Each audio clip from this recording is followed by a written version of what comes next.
भाजपसाठी उमेदवारी मागायला गेला होता, 4 तास तुम्हाला वेटिंग केलं होतं त्यांनी, कुणी प्रचारकांनी. आता त्यांच्या हातात काय आहे? वर्ण पालकमंत्र्यांनी उमेदवारी डिक्लेअर केले आणि त्यांच्या हातात काय नसताना आम्ही कशाला त्यांच्याकडे जाऊ? तुम्ही गेलता असं त्यांचं म्हणणं आहे.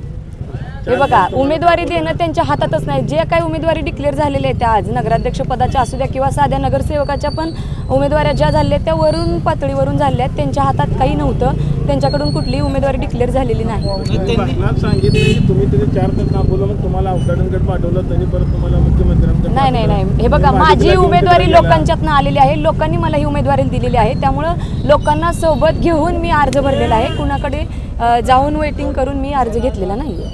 ते आरोप करतात ते म्हणजे काय बिनबुडाचे आरोप? बिनबुडाचे आरोप आहेत. काय तुमच्या म्हणजे ह्या प्रचाराचा जे दुराळा उडला त्यात कुठेतरी दहशत बसते, त्यामुळे असं काहीतरी डॅमेज करायसाठी सुरू आहे? हा, नक्कीच डॅमेज करायचं, लोकांना कुठेतरी संभ्रमावस्थे निर्माण करण्याचं हा त्यांचं षडयंत्र आहे. आणि जनता सुज्ञ आहे, त्यांना माहीत आहे की कोण योग्य उमेदवार आहे आणि कोण कामाचा माणूस आहे. झालं की गेली 40 वर्ष त्यांना दिली लोकांनी संधी, आता बदल हवा आहे लोकांना. त्याच्यासाठी नवीन सगळे आम्ही आज रिंगणात आहोत. प्रचाराला मुद्दे नसल्यामुळे कुठेतरी हे मुद्दे काढले. नक्कीच प्रचाराला त्यांच्याकडे काहीच मुद्दा नाही. विकासावर बोलायला कुठलंही त्यांच्याकडे धोरण नाही आहे.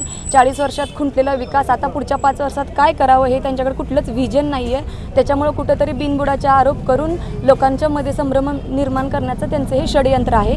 आणि लोकसुज्ञ आहेत, हे षडयंत्राला ते बळी पडणार नाही. नक्कीच.